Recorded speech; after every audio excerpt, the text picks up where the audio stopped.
کل جماعتی حریت کانفرنس کے رہنماؤں اور تنظیموں نے کہا ہے کہ پاکستان نہ صرف کشمیری عوام بلکہ پوری امت مسلمہ اور دنیا بھر کے تمام مظلوموں کی امیدوں کا مرکز ہے۔ حریت رہنماؤں اور تنظیموں نے اپنے پیغامات میں کہا ہے کہ کشمیریوں کی پاکستان سے محبت اس حقیقت سے ظاہر ہوتی ہے کہ وہ 23 مارچ کو پاکستانی پرچم لہراتے ہیں اور بھارتی فوجیوں کی وحشیانہ فائرنگ کا نشانہ بنتے ہیں۔ انہوں نے کہا کہ کشمیری اپنے شہداء کی میتوں کو پاکستانی پرچم میں لپیٹ کر دفن کرتے ہیں۔ حریت رہنماؤں اور تنظیموں نے واضح کیا کہ کشمیریوں کی جدوجہد آزادی تحریک پاکستان کا تسلسل ہے اور وہ پاکستان کے army chief general Syed Asim Munir کے کنٹرول لائن کے اپنے پہلے دورے کے دوران کشمیر پر بھارت کے غاصبانہ قبضے کے خلاف جارحانہ موقف کو 23 مارچ 1940 کی تاریخی قرارداد پاکستان کے تناظر میں دیکھتے ہیں۔ ادھر سری نگر، اسلام آباد اور مقبوضہ کشمیر کے دیگر علاقوں میں مسلسل 5ویں روز پاکستانی پرچم لہرانے کا سلسلہ جاری رہا اور پاکستانی عوام اور حکومت کو یوم پاکستان کی مبارکباد دی گئی۔ اس کے علاوہ army chief general Syed Asim Munir کی تصاویر والے پوسٹرز بھی مقبوضہ علاقے میں چسپاں کیے گئے۔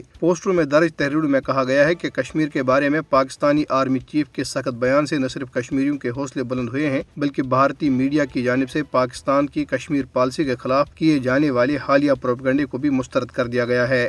ٹویٹر اور فیس بک جیسے سوشل میڈیا پلیٹ فارمز پر بھی اپلوڈ کیے گئے پوسٹروں اور ویڈیوز میں بھی پاکستانی بھائیوں کو ان کے قومی دن کے موقع پہ مبارکباد پیش کی گئی۔ بھارت کے بدنام زمانہ تحقیقاتی ادارے NIA کی طرف سے ایک جھوٹے مقدمے میں کشمیری صحافی عرفان معراج کی گرفتاری کی مقامی اور بین الاقوامی صحافتی تنظیموں اور میڈیا گروپوں، سیاست دانوں اور انسانی حقوق کی تنظیموں نے سخت مذمت کی ہے۔ پیرس میں قائم صحافیوں کے حقوق کے تحفظ کی تنظیم رپورٹرز وداؤٹ بارڈرز نے اپنی ویب سائٹ پر جاری کیے گئے ایک بیان میں عرفان معراج کی فوری رہائی کا مطالبہ کیا اور کہا کہ انسدادی دہشت گردی کے قوانین کو صحافیوں کی آواز کو دبانے کے لیے استعمال نہیں کیا جانا چاہیے۔ ایڈیٹرز گلڈ آف انڈیا نے کہا ہے کہ کشمیر میں میڈیا کی آزادی بتدریج ختم ہو رہی ہے۔ پریس کلب آف انڈیا نے بھی عرفان معراج کی فوری رہائی کا مطالبہ کیا۔ سری نگر سے تعلق رکھنے والے ایک صحافی نے ایک غیر ملکی میڈیا کو انٹرویو دیتے ہوئے کہا ہے کہ ان گرفتاریوں کا مقصد صحافی برادری میں خوف پیدا کرنا ہے۔ انہوں نے کہا کہ اس گرفتاری سے مودی حکومت کے مقبوضہ کشمیر میں حالات معمول پر آنے کے دعوے کی تردید ہو گئی ہے۔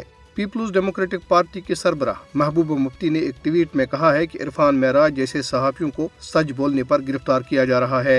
ادھر ایمنسٹی انٹرنیشنل اور اقوام متحدہ کی نمائندہ خصوصی نے بھی کشمیری صحافی عرفان معراج کی گرفتاری پر تشویش کا اظہار کرتے ہوئے ان کی فوری رہائی کا مطالبہ کیا ہے۔ ایمنسٹی انٹرنیشنل انڈیا بورڈ کے سربراہ اکار پٹیل نے ایک بیان میں کہا کہ کشمیری صحافی عرفان معراج کی دہشت گردی کے الزامات کے تحت گرفتاری ایک دھوکہ ہے۔ یہ گرفتاری جموں کشمیر میں طویل عرصے سے جاری انسانی حقوق کی خلاف ورزیوں، میڈیا کی آزادی پر پابندیوں اور سول سوسائٹی کے خلاف کریک ڈاؤن کی ایک اور مثال ہے۔ دریں اثنا انسانی حقوق کے کارکنوں کی صورتحال کے بارے میں اقوام متحدہ کی نمائندہ میری لالر نے عرفان معراج کی گرفتاری پر اپنی تشویش کا اظہار کیا اور اس کی فوری رہائی کا مطالبہ کیا ہے۔